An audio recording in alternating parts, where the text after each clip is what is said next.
Those who have a pure heart, inherently innocent within, are naturally forgiving and could easily recover from emotional pains.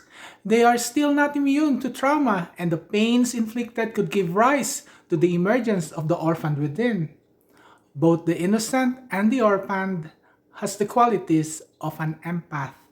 To grow, both the innocent and the orphaned within must exercise discernment, mindful of the existence of evil, without falling into cynicism and disillusion.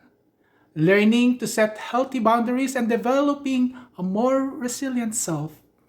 The path to wholeness is not easy in a world of uncertainties, and in this session, we will again examine how we strive and survive. Your assignment was to reflect on how this empath in you thrive. Let us now take a moment of silence again to recall your assignment. Here is a matrix to review your assignment of how empath you are. There are four criterias or metrics to look at: intuition, self esteem, discipline, and justice. In each, look at your strongest point, weakest point, and the challenges. Challenge here would mean what needs to be done. So let's do some moment of reflections. Recall your assignment, watch and listen to this reflection.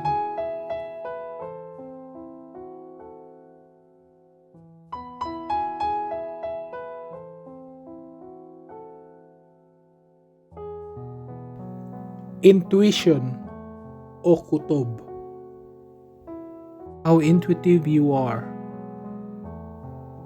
How would you consider it as a strength? What was your weakness in using your intuition?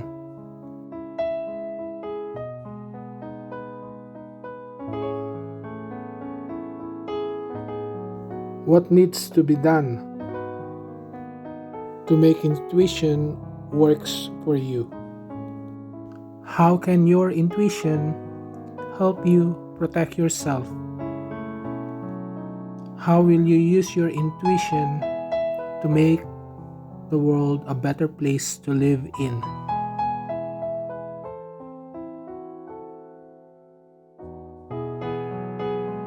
Self esteem. Look into your strength. Have you discerned your goals in life? What is your vision? What is your mission? What are your objectives? What are your goals? What is your weakness? What are the challenges to strengthen your self-esteem?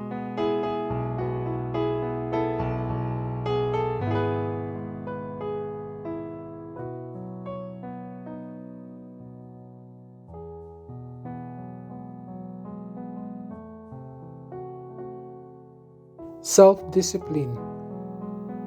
What were your strengths?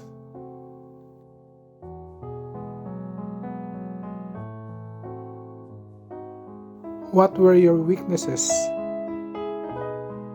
Are you able to stand up for the values and beliefs that you believe in, for what you want for yourself, to achieve your goal, to make plans? How are you putting limits and boundaries to achieve your goals? How do you plan to strengthen your discipline?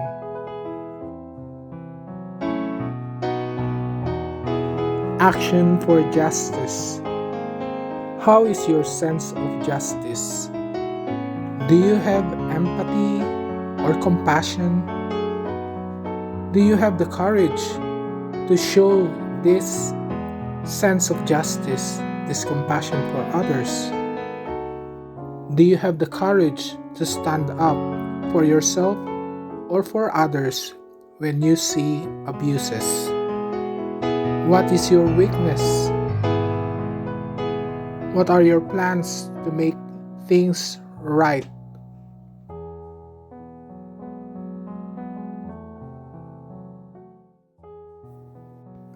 My strong intuition is my strength. My hunches will warn me of cheaters. One time, the warning comes to me in a nightmare in my dream. Empathy is my weakness, especially towards those experiencing hardship in hunger and sickness and other afflictions of poverty. And then I discovered it's only a scam. He was only trying to make a drama. Now, this is the challenge. Being compassionate is right. But check first if the person is honest. First, is the person seeking help really telling the truth? There should be verifiable evidence. Second, is there other ways to help? Can the person find a way on his own? Third, do not exhaust everything you have. Put some limits.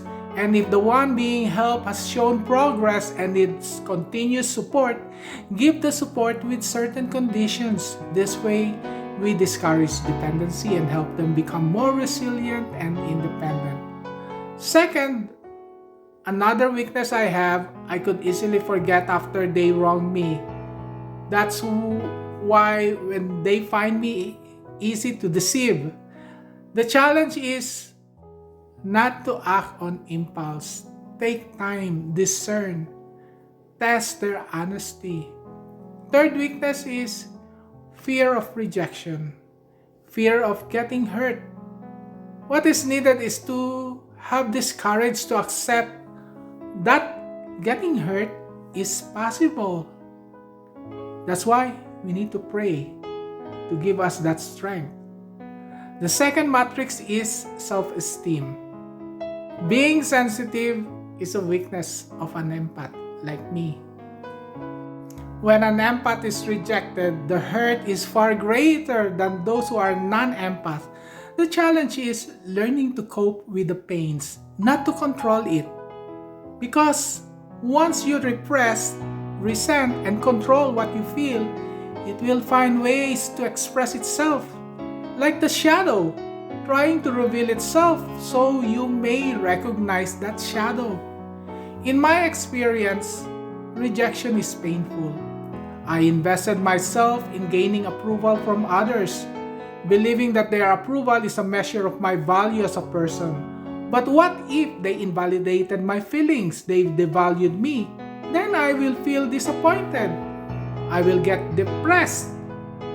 What I did to recover was to spend all my energy and time in taking care of myself.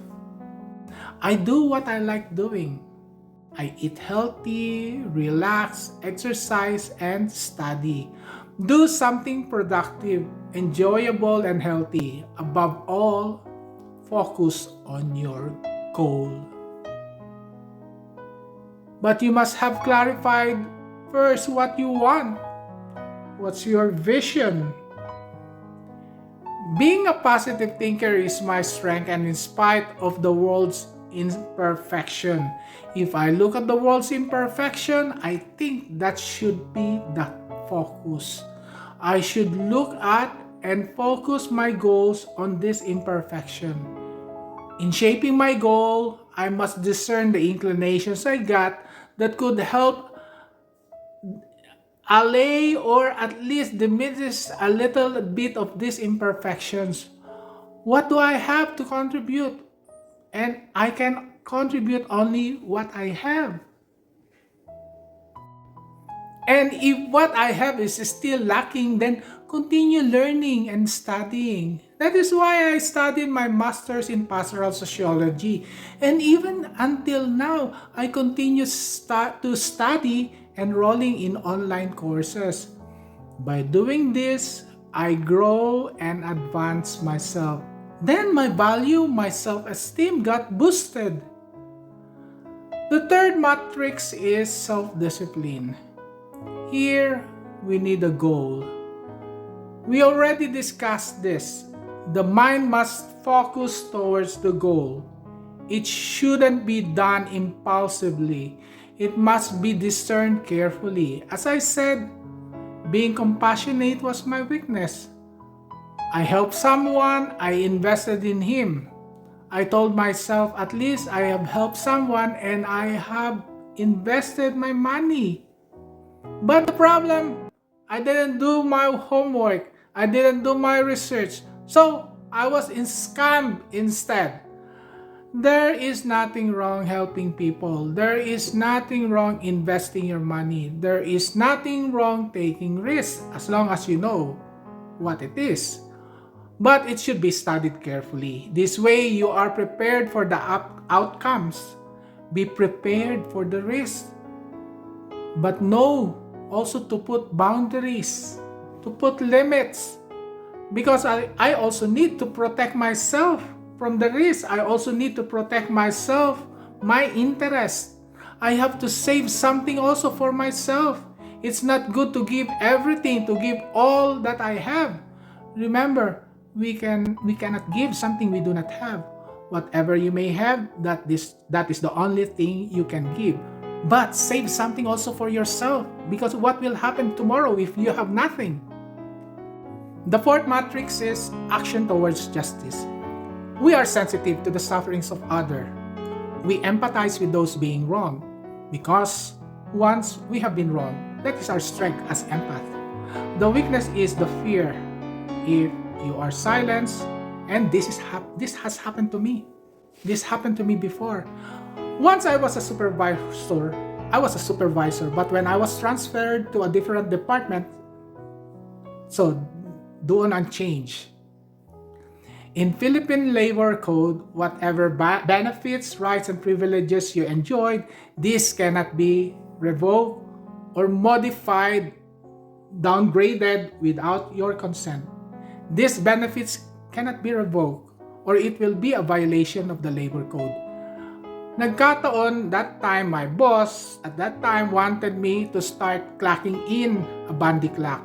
I felt offended because it implies demotion of my status from a supervisor to a low-ranking employee, which tantamounts to a violation of the Labor Code provisions. She had no idea that I felt offended. She had no idea that it was wrong and it is a violation of the law. But because I kept my silence and resigned, I didn't give justice to myself. So I failed to stand up for myself. I was engulfed in anger towards her that until now I could not forgive her. I even blamed the church for the sufferings I had. The challenge here is to stand up for myself, or else I am endangering myself if I let other people trample on my rights. So, have the courage, face the truth, challenge, and fight them if they are violating your rights. Lately, I learned to stand up for myself. When I caught my ex unfaithfulness, I talked and convinced my best friend to pretend that we were lovers, because I let my ex experience the pain of betrayal. The pain that he had made me suffer, not to take revenge, not to take vengeance, but to teach him a lesson, how wrong it was. I make him feel how it was so painful. After that, I broke up with him. However, he who was, I didn't give in. It's okay to forgive, but I couldn't forget. Do you know that our empathy is what gives strength? The supply needed by narcissists, yung mga user. Narcissists are the exact opposites of empaths. They lack empathy, they devalue, they invalidate, and they gaslighted us, they belittle us. The antidote to these people is ignore. But for a super empath, we feel obliged for justice sake to mirror to the narcissist the wrongs he did, to demonstrate the wrongs he did. But do not waste your time explaining to narcissist what he did. He will not listen. For example, at work, one of my crewmates was too bossy. What I did was to make him do a lot of tasks. I mirrored to him what he was doing. Inutusan ko ng inutusan. And then, he got tired. He complained. I smiled and told him, "See, that's what you are doing to me. Everything is already in your arm reach, but you still dare to ask me to hand it over to you. You were so inconsiderate asking me something while I'm doing another thing. I taught him to be self reliant, to have initiative in doing his job, and not being bossy. We can correct these people without hurting their feelings. That is one of our best qualities as empath, especially super empath, because we know how it feels being offended, so we do not want to hurt anyone's feelings. That's why we are gentle and kind in our way of speaking to anyone. So that's what an empath is. Now, bringing this recollection to a conclusion, let us set aside a time for meditation, reflection, and prayer.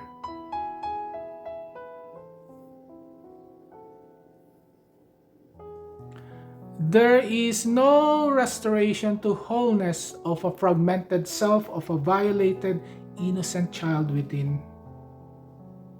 There is no healing for a wounded, abandoned child within if relying only on one's own power, on one's individual efforts.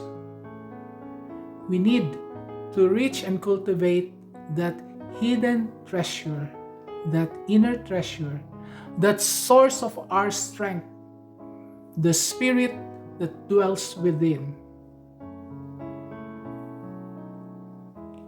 In this reflection and meditation, pray. Reconnect with that inner strength, God within, Yahweh with us. I know He is here.